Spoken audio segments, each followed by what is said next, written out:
Me corresponde desarrollar el tema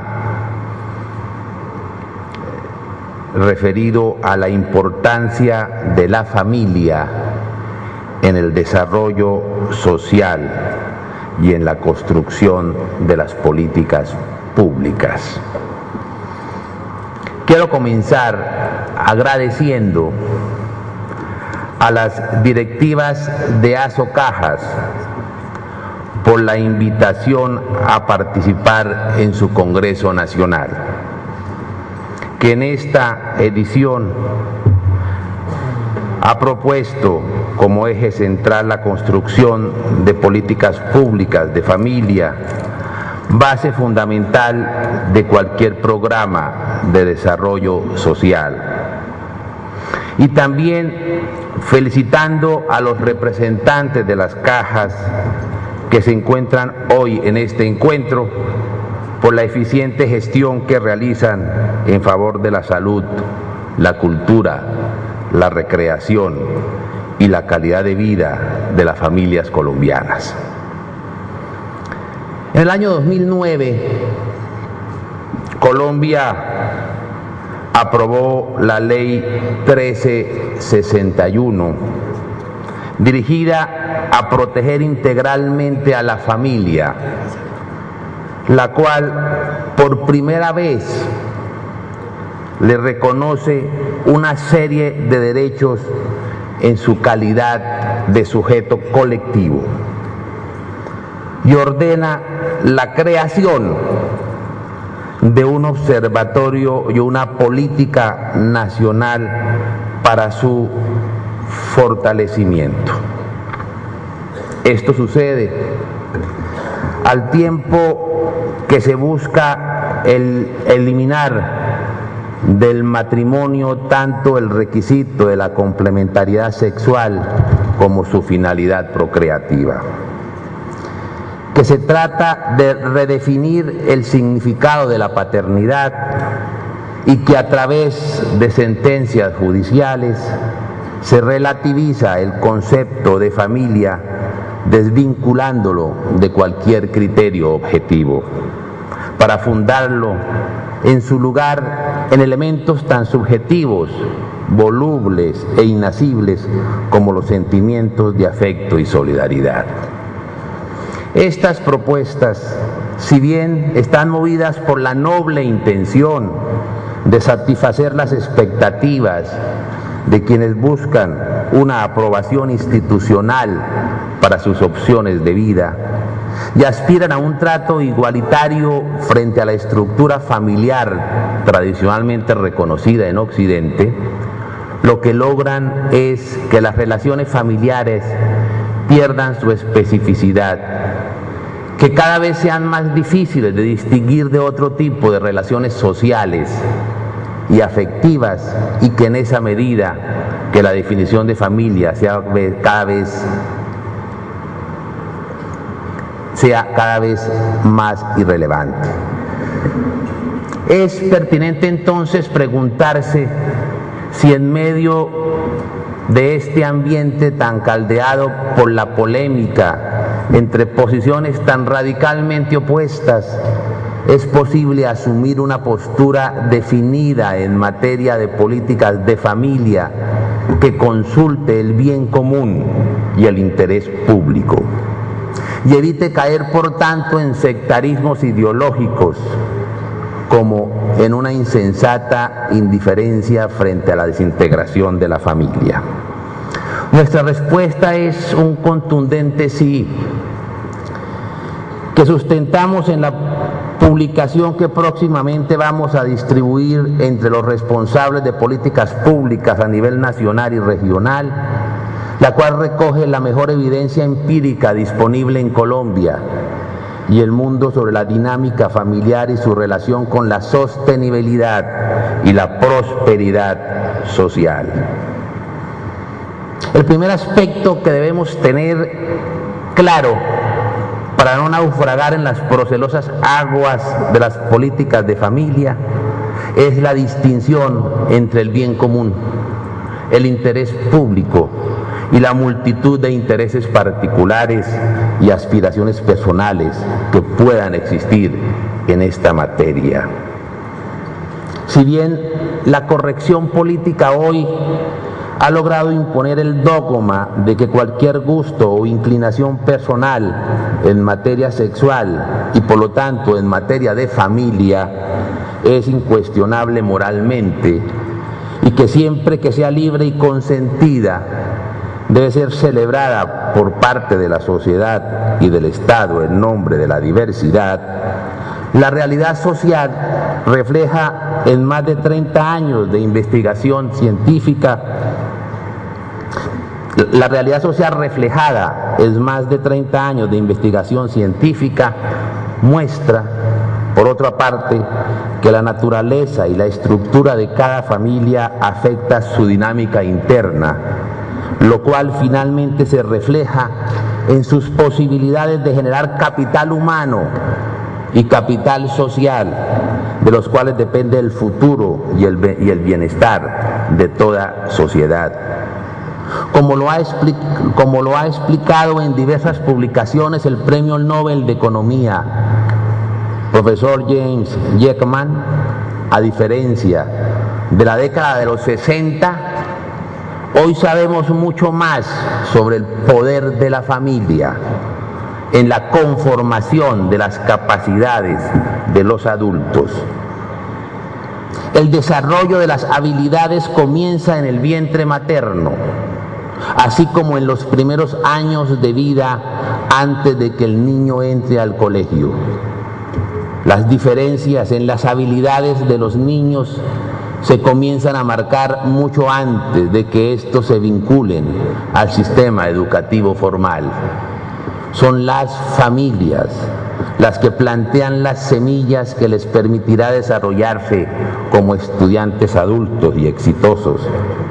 Luego, es muy poco lo que las escuelas, en medio de su gran diversidad, pueden hacer para acortar estas diferencias. Las familias con problemas disfuncionales, incompletas e inestables, producen niños con problemas que luego se convierten en adultos incapaces de desarrollar toda su potencialidad. Por otra parte, el expresidente de la Asociación Americana de Sociología, el profesor James Coleman, quien a partir de los años 90 contribuyó a la popularización del concepto de capital social, observó que las familias poseen un capital social interno que corresponde al grado de fuerza de las relaciones entre sus miembros, como son las relaciones entre esposos, entre padres y entre hijos, que se evidencian en la actitud de los padres para apoyar, hacer seguimiento y estimular las diferentes actividades de sus hijos. La calidad de las relaciones que se cruzan y trenzan entre las personas y grupos sociales, que se reflejan principalmente en los niveles de civismo, confianza, cohesión, solidaridad, cooperación y reciprocidad que puede alcanzar una comunidad, así como la efectividad de las redes y las normas sociales, se aprenden a través de la experiencia vivida en la propia familia y en las relaciones que ésta establece en su entorno social. De poco o nada sirven cátedras o asignaturas transversales de ética y civismo en la escuela si los niños y jóvenes no han recibido de forma natural, a través del ejemplo, el afecto y la convivencia, unos criterios básicos en esas materias. Dicho en otras palabras, la razón por la cual la Constitución del 91 se refiere a la familia como institución básica y núcleo fundamental de la sociedad no es otra que no es otra que porque se reconoce que su salud, de su funcionalidad, de su fortaleza y de los comportamientos que se den a su interior depende no solo la prosperidad, sino la existencia misma de la nación. Desde esta perspectiva, queda claro que una política pública de familia no es adecuada cuando satisface las aspiraciones de cada grupo de interés que logre alcanzar un nivel significativo de notoriedad política y social, de la mayor o menor capacidad de lobby, sino sobre todo cuando es capaz de reconocer y promover que las personas libremente realicen esos comportamientos virtuosos que garantizan la sostenibilidad a largo plazo tanto de la familia como de la sociedad, de los cuales el primero de todos es tener hijos. Recuerdo, y siempre que hago esta intervención, no sé si esta anécdota la referí hace un año o 2 años en Cartagena, pero me viene como anillo al dedo y la vuelvo a traer a colación. Si ya la hice en esta oportunidad, me excusan quienes me oyeron allí, pero la vuelvo a referir. Se trata del primer ministro inglés Daniel Cameron. En el año 2011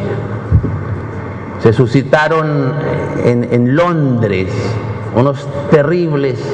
desórdenes callejeros. Destruyeron centros comerciales y automóviles.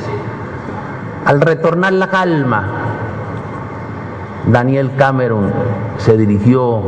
a los londinenses y decía palabras más, palabras menos. Cuando observaba los incendios,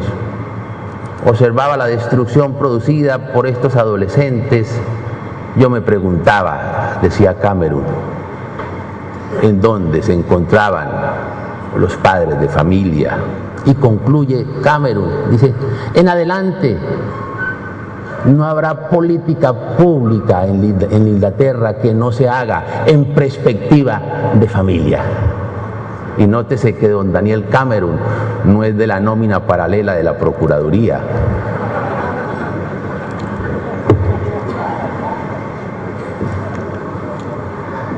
Es sorprendente cómo en nuestro país el más alto nivel político y académico se cree que es sorprendente cómo en nuestro país al más alto nivel político y académico se cree que el problema del envejecimiento de la población es un asunto exclusivamente europeo,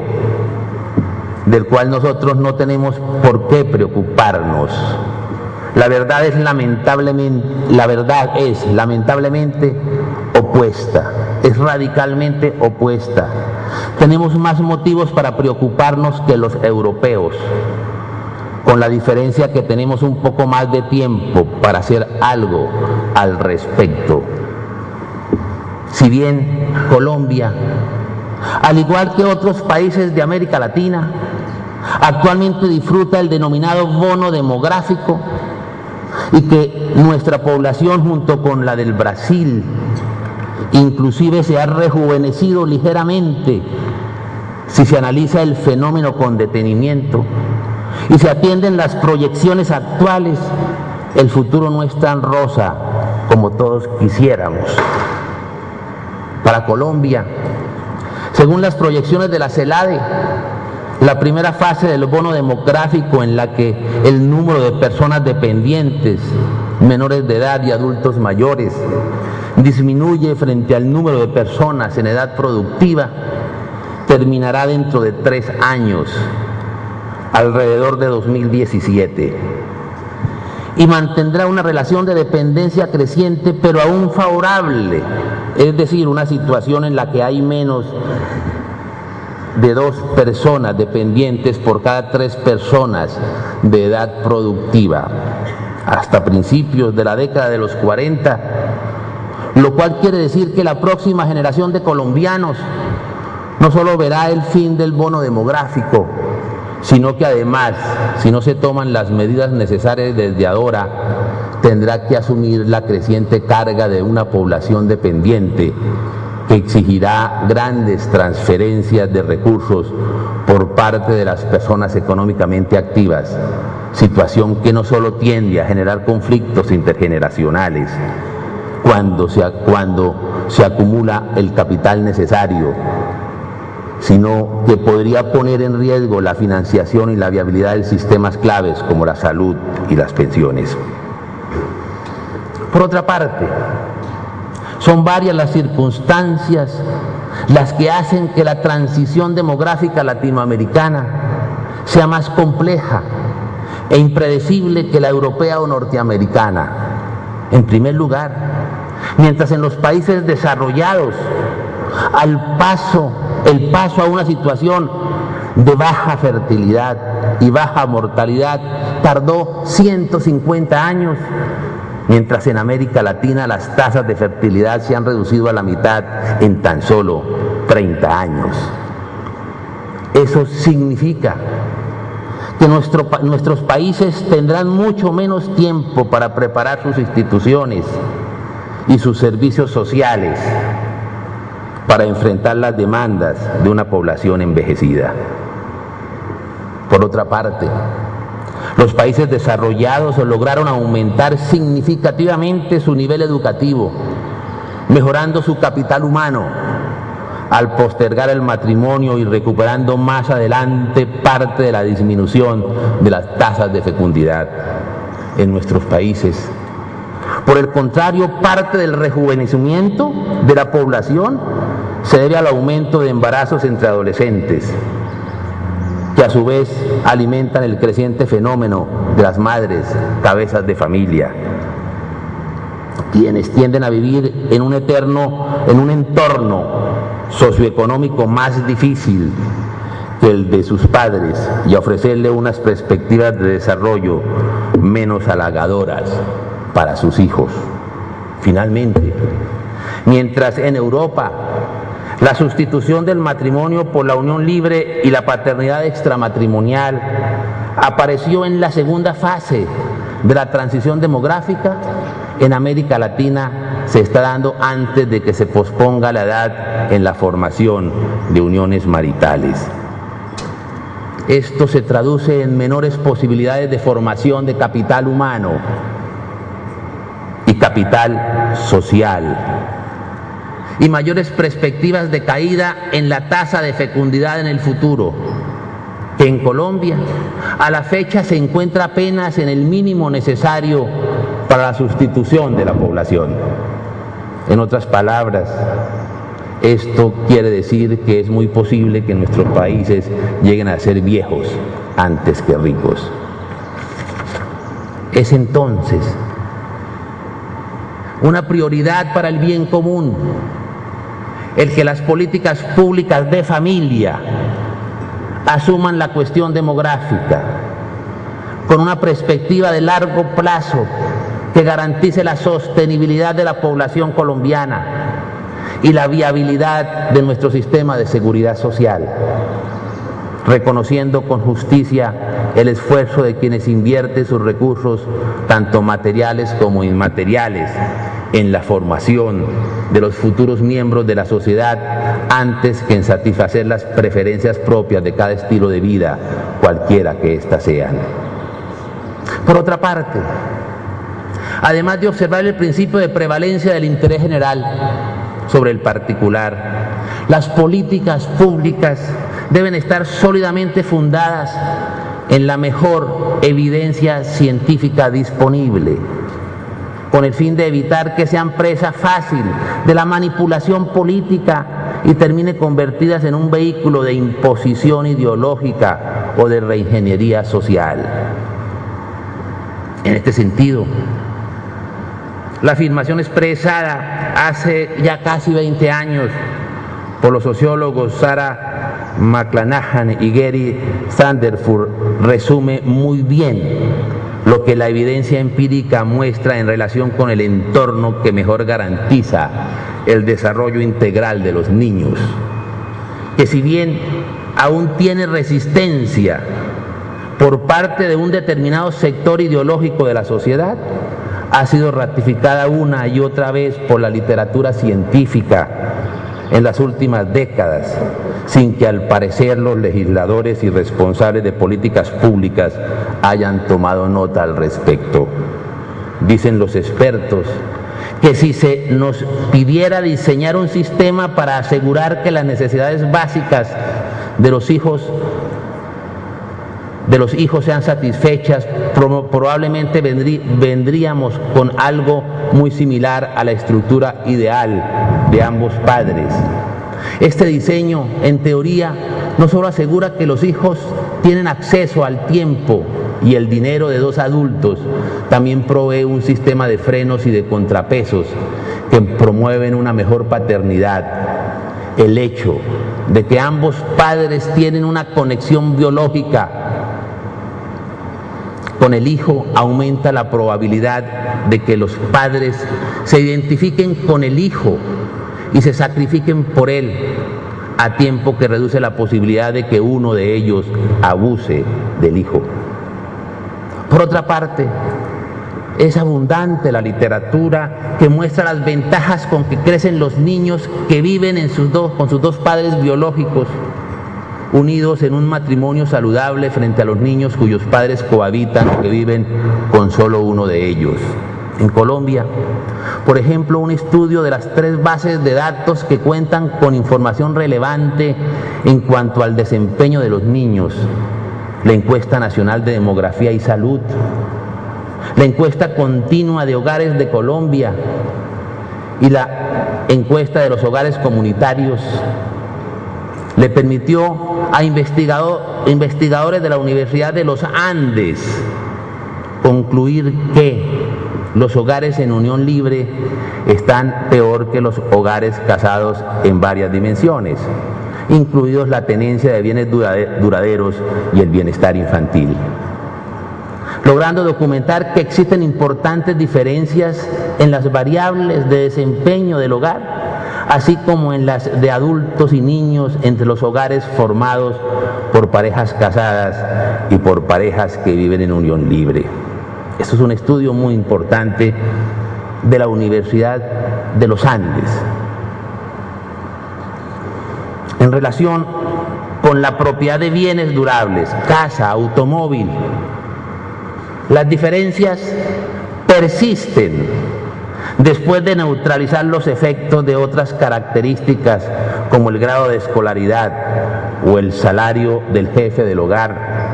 Y en relación con los niños se encuentra que el estado civil explica importantes diferencias en su desarrollo socioemocional y cognitivo. Además, al intentar entender las razones por las cuales estas diferencias emergieron, encontraron que los hogares en unión libre exhiben comportamientos menos estables, con menor planeación del futuro, se caracterizan por menor especialización y riesgo compartido entre la pareja y exhiben comportamientos menos saludables y peores prácticas parentales. Este hallazgo me lleva a un tercer criterio que deben observar las políticas de familia para que sean efectivas en la promoción del desarrollo social del país. Se debe dar prioridad al bienestar de los niños frente al bienestar de los adultos. Lamentablemente, en los debates promovidos por quienes bajo la consigna de igualdad abogan por una pronta redefinición de la familia en nuestra legislación, en parte para presionar en el resto de la sociedad la aceptación moral de estilos alternativos de convivencia, y particularmente para presionar a quienes somos sospechosos de creencias religiosas antediluvianas, prima el interés de los adultos que buscan legitimar socialmente sus estilos de vida, y poco o nada se dice sobre lo que la evidencia muestra que es lo que le conviene a los niños y a la sociedad en general. En efecto, En medio del debate sobre la conveniencia de institucionalizar la adopción por parte de parejas homosexuales, un grupo de investigadores americanos que se propuso analizar la evidencia de los efectos en desarrollo de los niños que crecen junto a estas parejas frente a las uniformes o a las uniones monógamos y heterosexuales, terminó concluyendo que incluso si existe una fuerte evidencia a favor del matrimonio monógamo y heterosexual, este argumento es moralmente insuficiente para denegar el reconocimiento estatal a otro tipo de relaciones. Y afirman que el Estado cumple un papel fundamental en la promoción del bienestar de los niños y recomiendan que se establezca una presunción en favor de cualquier individuo o pareja en cuanto a su aptitud para criar a los niños de forma adecuada y asegurarse que todos ellos tengan el apoyo y los recursos adecuados para ser buenos padres. También proponen que el Estado esté vigilante para apoyar o descalificar a aquellos cuidadores que no ofrezcan con un nivel mínimo de bienestar a los niños. De forma similar, se pronuncia el profesor Paul Amato, quien afirma que el reconocimiento legal para las formas de familia distintas a la heterosexual y monogámica debe ser un asunto que se defina desde el punto de vista constitucional y no con base en la evidencia obtenida a través de la investigación social y científica. Esto es lo mismo que decir que la ley debe satisfacer las expectativas que los adultos tengan en materia de familia y las consecuencias sociales negativas que este tipo de conductas tengan sobre los niños y sobre el capital humano y social del que dependan el desarrollo de cualquier país, deben ser asumidas por la sociedad a través de la garantía de una mayor intervención del Estado. Dudo mucho, sin embargo, que este sea el destino inevitable de nuestra sociedad. La historia de la humanidad es una recopilación de experiencias, de revoluciones inevitables que lograron ser evitadas gracias a la valentía de quienes fueron capaces de dedicar su vida al servicio de la libertad y del bien común. Y en este sentido, la Ley 1361 de 2009 nos ofrece también una oportunidad para trabajar en el fortalecimiento de las relaciones familiares a través de la celebración el 15 de mayo del Día Nacional de la Familia, y que el próximo año se unirá además al 20º aniversario del Año Internacional de la Familia promovido por Naciones Unidas. Para esta ocasión, la Procuraduría viene impulsando una serie de actividades en las que se evita deliberadamente entrar en las polémicas señaladas anteriormente, que son propias de los procesos legislativos o constitucionales o del diseño de las políticas públicas, para crear un terreno común, una especie de zona de distensión en materia de familia, en la que todos podamos encontrarnos para promover los valores propios de las relaciones familiares: la confianza, la solidaridad, la aceptación, la generosidad, el perdón, la buena comunicación, el amor y muchos otros que son la base de las relaciones familiares y sociales. Inspirados en la experiencia lograda por otros países del mundo que reconocen la importancia de intervenir positivamente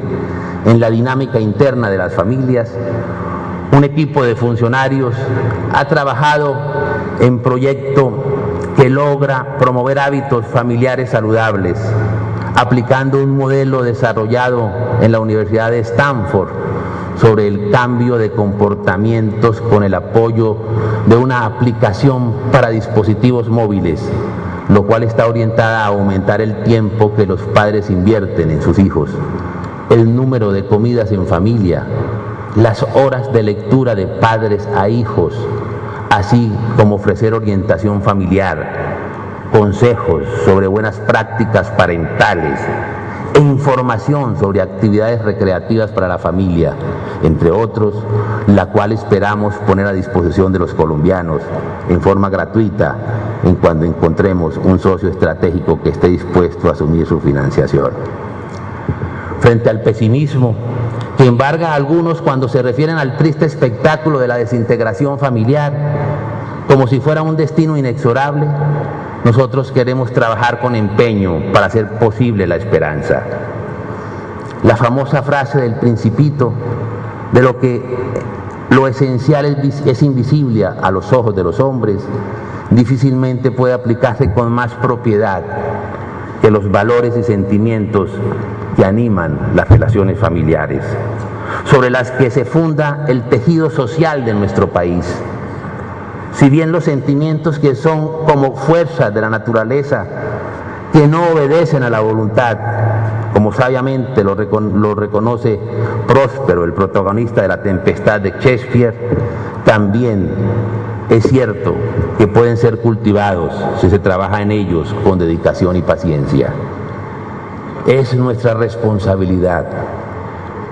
custodiar esos bienes invisibles sobre los que se construye la vida social, y en la medida en que sepamos protegerlos y apostemos nuestros mejores esfuerzos en fortalecerlos, estaremos sin duda haciendo la mejor inversión en el desarrollo social de nuestra nación. Muchas gracias.